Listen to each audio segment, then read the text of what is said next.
while I'm up here, first, I just want to thank you for inviting me here today to talk. And before I get started, in the spirit of being a community that recognizes the accomplishments of women, I'm hoping you'll all join me in a big round of applause for Miss Christy Carter, who made this work.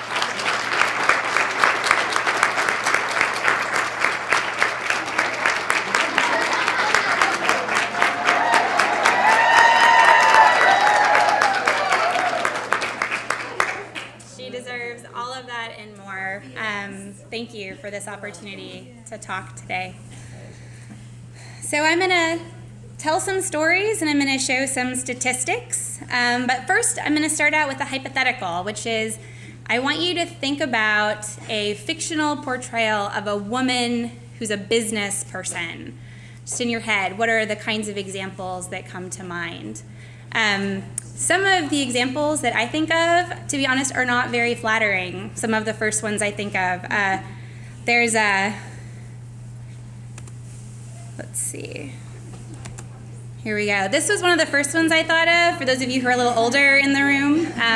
Sigourney Weaver is a really terrible boss to Melanie Griffith. Awful. And then I said, there's going to be young people here, so I asked young people, and they said that I should put up a slide of this, would be more relevant, because Meryl Streep is a very terrible boss to poor Anne Hathaway.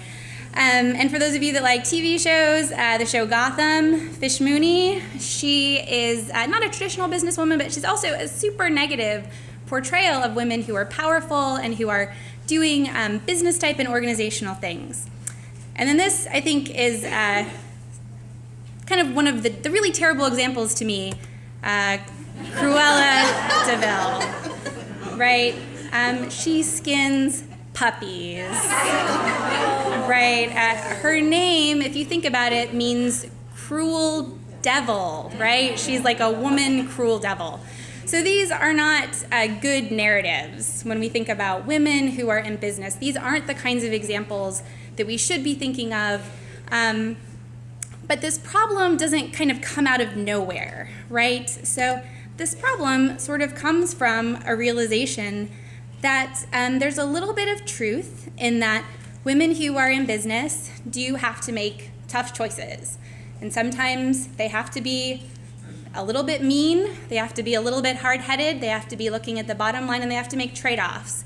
And so when these tough choices are exaggerated, I think we get images and portrayals of women like the ones that I've just shown you. And I think that comes from the fact that it's just hard to be a woman in a business, and it's hard to be a woman running a business. And there are consequences that come along with that in terms of how we behave and how we're perceived. So I don't think I will shock anyone in this room, I hope I won't, by saying a couple things. Women on average have different constraints than men. Not every woman, not every man, but if you look at women in large groups and you look at men in large groups, they just have different constraints on the kinds of things that they can do. And often they have different preferences. Not always, again, but if you look at large groups, you tend to see trends and averages that are different. And some of women's preferences, I think, do come from the fact that they have different constraints, but I think some of them also come from the fact that they might just have different preferences, even outside of those constraints. So when I see a problem like this and I want to understand it better, the first place I like to go is to the data. I like to go to research. I like to look at numbers and studies and see what people smarter than me have said about these problems. So if you're interested in women in the labor market, Claudia Golden is the golden standard for research in this area. She's a Harvard economist with a PhD, and if you Google pretty much any topic on Google Scholar related to women in labor markets, her name will probably eventually pop up. She does stuff on the gender wage gap. She does stuff on labor market participation. She does stuff on how women's participation in labor markets change throughout their lives. So all of this stuff, if you're interested in an economic perspective on these issues, please check out her work. Or follow up with me afterwards and I can suggest some really great stuff that she's done. And so when Claudia Golden talks about the problems that women face in labor markets, she says there's a couple things that we get distracted by. And it's not that they're not important, but they're not the big problems. So things that we get distracted by, or we think, oh, we'll just put a regulation here, and then that'll solve the problem for the woman that she's having. We're gonna regulate it somehow. Or we'll say, we're just gonna teach women to negotiate better, or to be more aggressive, or to be more like men. Sometimes we give this advice to women, like you gotta act more like a man, you gotta be more competitive. And Claudia Golden isn't saying that you shouldn't do these things. She's just saying that these aren't actually the biggest problems that we have.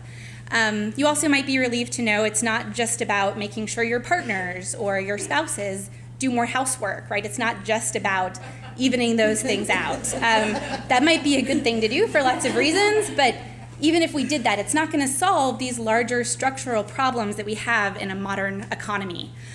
So those are the things it's not. So what are the problems? The problem is that we have some structural difficulties in the way that most occupations and most remunerations work in our economy. And the things that harm women the most, according to Claudia Golden and other researchers like her, are that inflexibility of schedules really harms women. If a woman can't take off time to care for her children, to care for other loved ones, or for other reasons, that hurts her a lot in the job market. If you can't substitute people out, so if a woman takes a day off, if there isn't someone else who can come in and be a fairly good substitute for her, that harms women because then they're penalized for needing the flexibility of their schedules. And she also cautions us that you can't just fix these problems in certain ways because some of those fixes are going to either decrease the hourly pay of women or they're going to cause a loss in promotions over time. So one of her most famous papers is looking at pharmacists. Why pharmacists? Because she looked at a bunch of different occupations and she said, the gender wage gap is the smallest for pharmacists. If you are a woman pharmacist, your gender wage gap is like teeny tiny compared to all these other occupations. So she was trying to figure out why that is, and part of it is that pharmacists are highly substitutable, right? If one pharmacist isn't there, the other pharmacist that's working is doing pretty much the same job. And that if you take off time, whether that's a day or a month or a couple years, as long as you are able to still do pharmacy stuff when you come back, you aren't experiencing any kind of harm, and you're not harming your employer either. So when we think about the kinds of structural problems that women face, the more your jobs are like pharmacy, the less you're going to harm women. And the more that you have inflexible schedules and unsubstitutability of workers, the harder it's going to be for women in that economy to have similar outcomes to men. So I think there are lots of ways you can sort of think about this data, but I'm going to suggest two ways that you can think about it. And the first one is think about it defensively, right? When you're thinking about your career and your opportunities and what you want to do, we know that these are huge structural problems. Are there things that you can do to mitigate the harm that these structures can cause to you in your personal sort of activities and lives and the lives of people you know? The other way, which I think is a little bit more exciting, and I hope this group will be even more excited about than a normal group would be, is you can think about it entrepreneurially, right? If you can find a way to solve these problems for the women who are your customers, the women who are your workers, the women who are interacting with you in any way, you are going to be creating a huge amount of value for them because these are serious problems that are affecting people at every stage of the job market in all kinds of industries. This isn't just a little problem. These are big things that are having big effects. So I hope some of you will take up that challenge and think about how this might impact you personally and how it might impact other people that you interact with in the future. So, what do I mean when I say think entrepreneurially? I mean, use the things that are different about you and try to bring those into the things that you're doing. We know that women think a little bit differently on average and value things a little bit differently on average, and that can be a huge benefit. So the next slide I'm going to show you is from it's called the 2017 Report on Women Businesses, and I will email any of you a copy of it if you want. All the pretty graphs basically come from there. And this is something that I think is really interesting and I didn't know before I started doing research for this presentation, which is half of all women businesses are in 3 industries, right? So women are making different kinds of choices with the businesses that they're creating and working in. And I think these in some ways are things that are very focused on communities, right? when you go to salons, when you have people taking care of your pets, when you're doing childcare, when you're doing home health care services. These are all occupations that touch on communities and interacting with people in very specific kinds of ways. And women's businesses are reflecting these things in a way that, if you just look at the average male-owned business, you're not going to see the same thing. It's going to look different. So while you're being entrepreneurial, I also want to say you are in a great place to be entrepreneurial because you're here in Conway and you're here in Central Arkansas, and there's some really great stuff about being here. So here are some things that I think are really great about being in Conway. We have really good job growth. It's higher than the national average, and it has been for a while. This is a good place to be looking for workers and starting businesses. You have a very diverse base here in Conway. It means there's lots of people at different stages of life. It means there's lots of different industries. It means you have smart college students who can work for you, and you have people who work at the hospitals or at the university that can buy things from you, right? You have a big range of people that you can draw on for employees, for customers, and for lots of different things, and that's important. We have a low cost of living, which is really nice. I just moved to Conway about 2 years ago, and I'm really enjoying my low housing costs relative to my friends who live in other places with higher housing costs. And if you couple that with the low property tax rates that we have here in Arkansas, the cost of living, it's really good and it's a big benefit. And it means that if you're an entrepreneur, you're not spending more money than other people are on things like your housing, and your customers who also might be spending less might have some of that income. Also, we've experienced in the last 8 years, sort of nationally, it's been pretty slow and steady growth, and that's true here in Arkansas as well.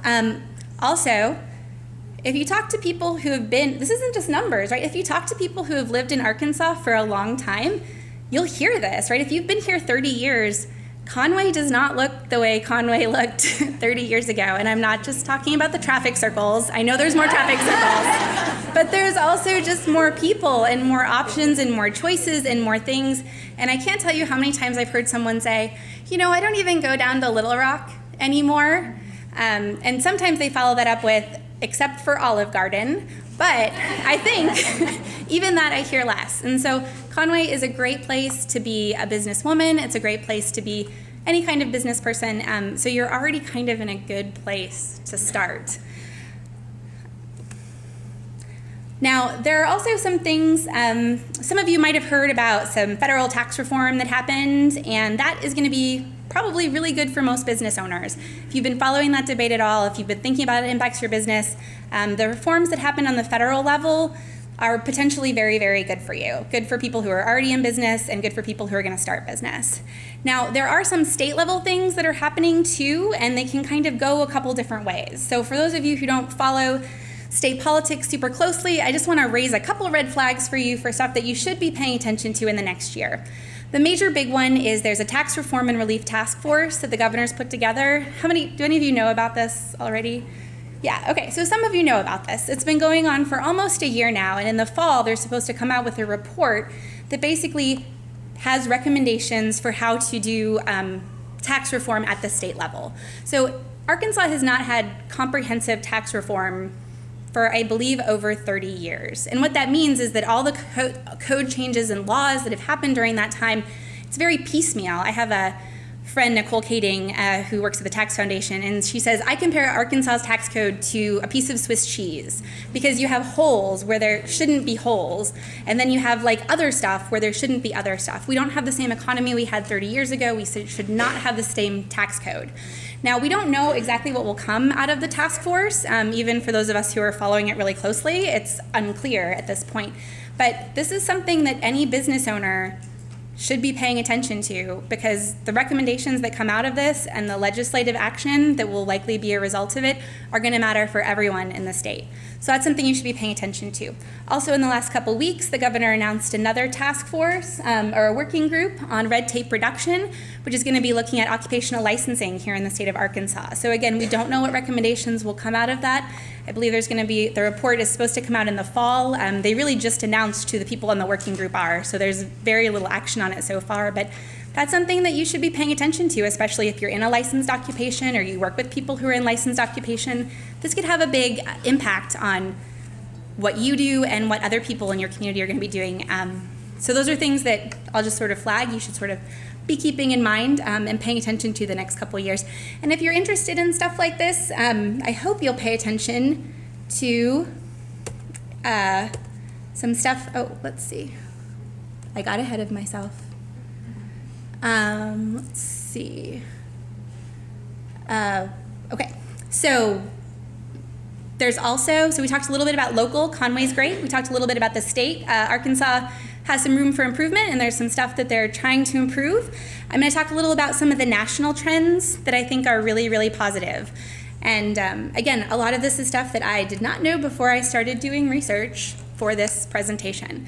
Women's entrepreneurship is on the rise. The part of this that you should be looking at are those blue bars. If you look at the women-owned business, that blue bar, which is the number of firms, has risen 114% in the last 20 years. That is great. And if you compare it to all firms, which is 44%, this is one way we know that women's entrepreneurship is taking off in a really big, exciting way. Also, this is not just all women. If we look at minority women, entrepreneurship is also on the rise, which is exciting. So these are the net new women-owned businesses per day from 1997 to 2017. So for the last 20 years, women of color have turned to entrepreneurship in an extraordinary rate. And while the number of women-owned businesses, what's 114%, do you remember that from the last slide? If you look just at women of color, it grew more than 4 times that, 467%. So there's an explosion in these businesses that's happening that is really exciting. Yeah, I want to clap for that. Absolutely. It's a big deal. But there are some challenges. I don't want to be a downer, but the next slide I'm going to show you, it's the worst slide in my deck. So I'll try to cheer you up after, but this one hurts me. I think it'll hurt you guys too. Pink, in this case, is not a good color to be. This is the lowest economic clout growth rates by states. Blue states are good. You want to be in a blue state. Pink states have a lot of work to do, and Arkansas is one of those states. And in addition to sort of us being pink, which is, you know, enough of a bad thing, none of our neighbors are pink, right? So our nearest state comparisons, the people that we're competing for jobs, for businesses, for, you know, for friends and neighbors, right? Like the geographic comparable regions that we have are all better than us. And this is not where we want to be. Arkansas can be better than this, but you need to know this so that we can try to make this better, so that the next time this report comes out, we are at least not one of the pink states, even if we're not a blue state. So there are some serious challenges to business owners here in Arkansas that we need to take very seriously. If you're interested in stuff like this, I'm going to pitch the Arkansas Center for Research and Economics a little bit, 2 projects that we have coming up. First is the Faulkner County data book that I've been working with one of the UCA faculty, Pat Cantrell, and we have a student worker, Alex Tatum, who's doing an amazing job on this project. She's actually, I think Alex is one of the student workers I've had the longest, and she's great. Pat thought she was doing such a great job on this project that she actually suggested that Alex go and present it to the Rotary Club next month. So if you're Rotarians, Alex might be presenting this data book to you sometime in March.